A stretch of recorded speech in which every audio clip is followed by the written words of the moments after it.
É comum entre amigos conversarmos sobre várias coisas. Outro dia, conversando com um amigo, disse a ele que o sucesso nas Olimpíadas dependia se o índice de educação de um país é alto.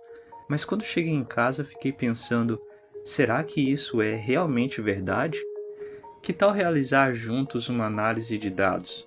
Lembre-se, toda análise responde a uma pergunta, e a que queremos responder é: o sucesso nas Olimpíadas vem de um alto índice de educação? Por onde começamos? Uma análise de dados precisa de dados. Quais dados vamos usar? Precisamos de dados que nos forneçam insights sobre duas coisas: ranking nas Olimpíadas e índice de educação. Vamos começar buscando os dados. Você conhece alguma plataforma ou lugar para buscar bancos de dados públicos? Eu encontrei o Kaggle e ele me ajudou bastante nessa tarefa. Primeiro, baixei um dataset promissor com o nome de Olimpíadas 2024. Geralmente esses datasets, quando baixados, vêm zipados e dentro dele conterá um arquivo em formato CSV que poderá ser facilmente aberto e visualizado em Excel ou no bloco de notas. CSV significa valores separados por vírgulas. É muito parecido com uma tabela, mas esse formato é muito bom para lidarmos com dados, treinarmos modelos e etc. Excelente para a tarefa que queremos realizar. Depois, encontrei um dataset com o índice de educação e renda dos países. Agora que temos os dados, o que fazemos? Uma coisa chamada tratamento de dados. Isso é necessário porque precisamos entender como os dados estão organizados dentro dos arquivos. Para isso, vamos usar o Python e a biblioteca Pandas. Vamos criar uma variável que irá receber o nosso arquivo sobre as Olimpíadas. Se chamará DF, porque é um data frame. Para ler esse arquivo, temos que chamar a biblioteca Pandas e usar o método leia-csv, em inglês read-csv. E pronto! Agora, todas as informações do arquivo sobre as Olimpíadas está dentro desse DF e podemos usá-lo.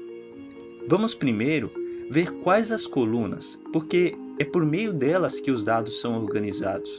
Como fazemos isso? Dando um print df, que é a nossa variável, .head, ou cabeça. Isso quer dizer que estamos querendo ver as informações que estão no topo do arquivo. Aqui, conseguimos ver o nome das colunas: competição, rank, NOC, gold, ou ouro, prata, bronze e total. É importante também entendermos os tipos de dados das colunas. Para isso, damos um print df.info.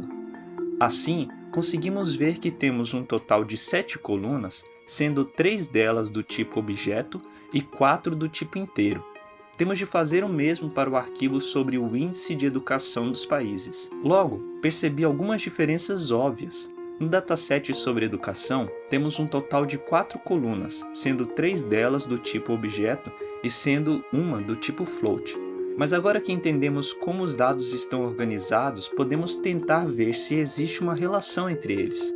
Para nos ajudar a visualizar isso, vamos usar a biblioteca matplotlib pyplot como PLT. É um nome realmente difícil de falar, por isso vamos usar PLT. Vamos carregar dessa vez os dois datasets no mesmo código. Um iremos chamar de DF Olímpico e o outro DF Educação. Vamos começar combinando os dados. Com os dois conjuntos de dados em mãos, precisamos combiná-los para que possamos analisar a relação entre o índice de educação e o desempenho olímpico de cada país.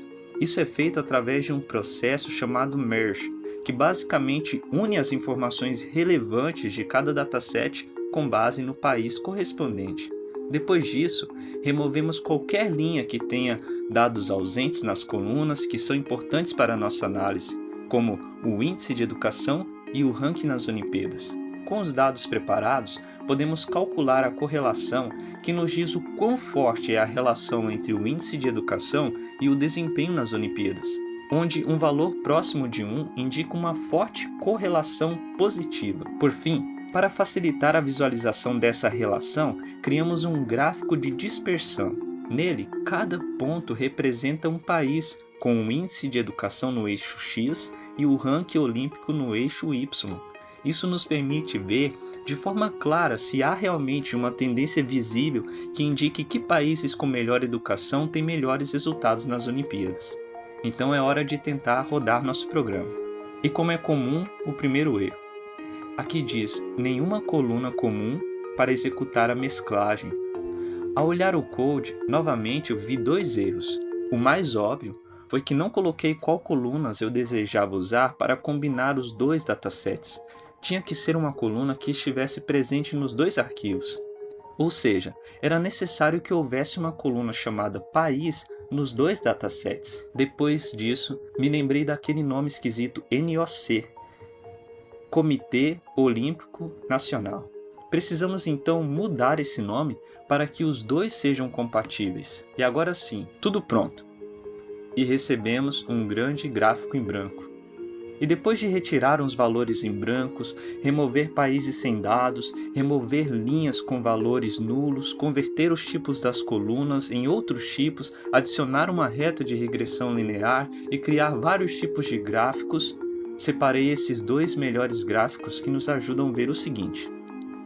Em termos simples, o que vemos é que existe sim uma tendência muito leve de que países com índices de educação mais alto têm um desempenho ligeiramente melhor, ou seja, ocupem posições mais altas no ranking olímpico. No entanto, essa correlação é muito fraca, o que nos leva a concluir que a relação entre educação e sucesso olímpico não é tão significativa quanto poderíamos supor. Veja um exemplo prático.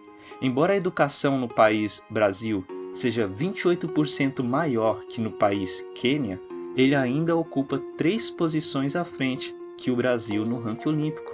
Então, voltando à nossa pergunta inicial, o sucesso nas Olimpíadas vem de um alto índice de educação?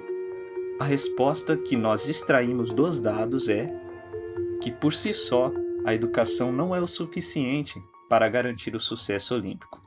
Mas o ponto dessa análise é: uma análise de dados tem como objetivo principal não confirmar ou refutar suposições, mas aprender a fazer perguntas certas, manipular os dados de forma eficaz e interpretar bem os resultados. E de uma forma bonita podemos dizer que a análise de dados é uma maneira de descobrirmos o que é verdade por meio dos números.